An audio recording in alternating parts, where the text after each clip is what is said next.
What's up, basketball fans? Welcome to the Radatz Report. It's time to talk about the Toronto Raptors, and in particular, we're going to be talking about Zach Lavine because there's a reporter that is suggesting that the Toronto Raptors should trade for Zach Lavine. So I'm going to be breaking that down in today's video and discuss if it makes sense for the Raptors to acquire someone like a Zach Lavine and potentially what they would have to give up. So if you're ready to watch this video, make sure to give it a thumbs up. If you wish to hit the subscribe button as well, that'd be very much appreciated. So with that being said, let's get into today's video. Now, as you guys know, I do like to give out shout outs on my channel, and the shout out for today's video goes out to Greg Sadie. So Greg, thank you so much for supporting this channel, through your likes and comments.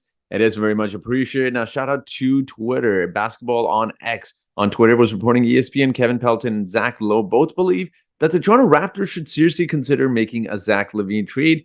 He fits like a glove. Now, this is obviously very interesting given the fact that the Raptors, we know, always try to trade for these type of offensive talents.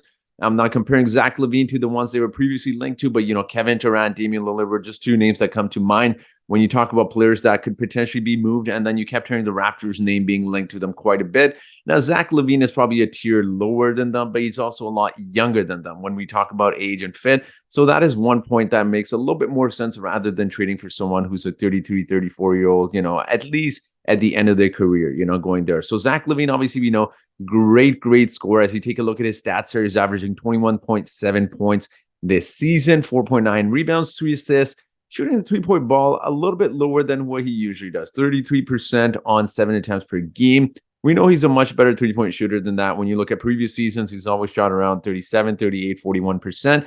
And again, even in terms of scoring production as well, it's gone a little bit down. That doesn't necessarily mean he's becoming worse. It's just more so of the situation. It's been very intense times for the Chicago Bulls. Now, let's quickly touch upon his contract as well. When we talk about his contract, he's making a ton of money. And anytime you're making trades in the NBA, we do have to take salary into consideration. He's making $40 million a season. He's locked in for another couple seasons before his player option kicks in 2026-27, in which he'll be making a crazy $48 million. But I suspect, 3 years down the road, $48 million isn't going to be that much. So in terms of the Raptors, now, would he fit with the Raptors? Absolutely. I think there's no doubt about it. When we talk about fit, he would absolutely fit very well there. If you've seen Raptors games this season, you see the offense is absolutely struggling in half-court offense. They have the worst half-court offense in the entire league, and some of the worst in the NBA in recent years. So Zach Lavine, who's a pure scorer, he can come in, create a lot of shots for himself, would fit in very nicely. But the big question is, what would the Raptors have to give up? They'd have to give up a decent amount because there's going to be a lot of suitors for Zach Lavine. So let's take a look at the Raptors salary cap situation here, see what players they could potentially throw in a trade for Zach Lavine and whether the Chicago Bulls would want these type of players as well. So taking a look at the Raptors salary cap situation here, obviously I know a lot of people are going to mention Pascal Siakam. Just realistically speaking, I don't think it makes sense for a team like the Chicago Bulls to trade a 28-year-old for a 29-year-old who's on an expiring contract. So I just don't see it happening. I know they have DeMar DeRozan there.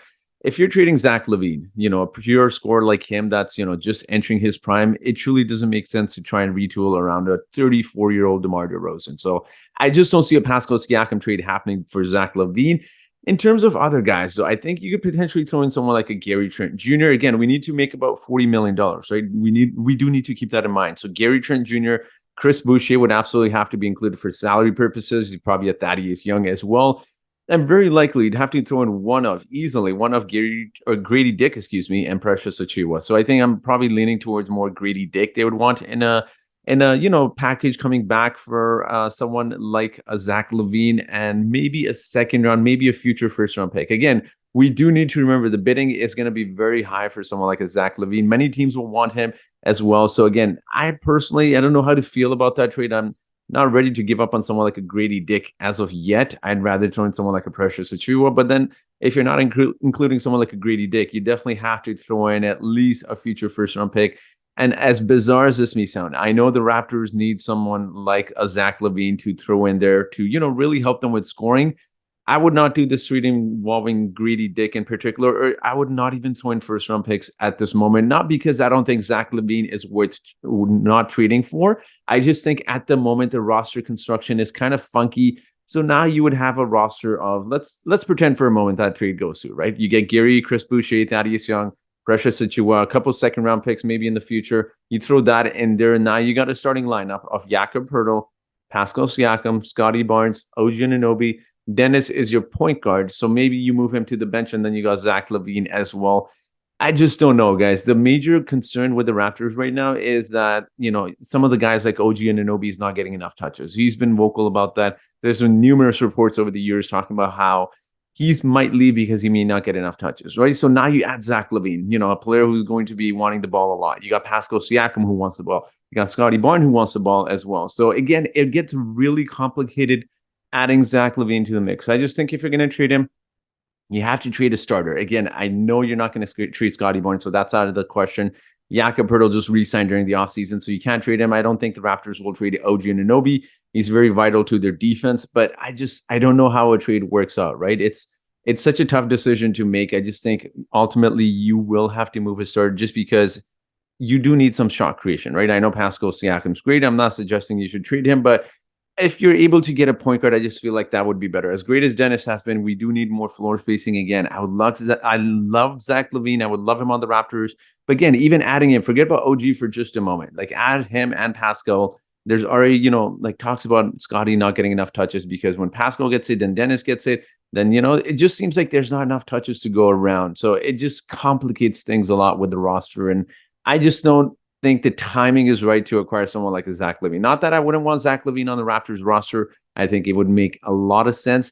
I just don't know how it works out for everyone, right? Like if you're not trading OG Anunoby, how do you plan on keeping him long-term when you're going to make him the fourth option again on your starting lineup, right? So again, it just complicates things. Even if you take Jakob Poeltl out and you put Dennis Schroeder, in the starting lineup with Zach, Scottie, Pascal, and OG, then it's like who's the center now, right? So then you're banging with some of the bigs. You got Scottie and Pascal playing center again, and there's all sorts of questions as well when it comes to playoff as well. If you're facing the Joel Embiids, like how do you really do that lineup towards the end of the game? It gets really complicated, right? So again, there's a lot of questions. That's more than a lot of questions about this roster. I know I've defended in the past.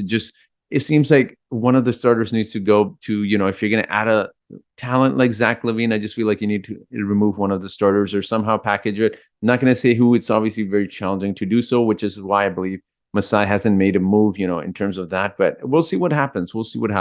So very interesting that, Zach is getting linked to the Raptors. It would, hypothetically speaking, it makes a lot of sense, but I just, with the roster the way it is, I don't know if it does. So that's my thoughts on the Raptors and Zach Lavine. What are your thoughts? Let me know your thoughts in the comment section below. And as always, I do have a trivia question for you today. And that trivia question is, which player is averaging the most minutes per game off the bench for the Raptors? Is it A, Malachi Flynn? Is it B, Precious Achiuwa? Is it C, Gary Trent Jr.? Or is it D, Chris Boucher? So whoever answers this trivia question correctly first in the comment section gets a shout out in my next video. So that will be it for today's video, guys. Thank you so much for watching, and I hope you guys have yourselves a great day.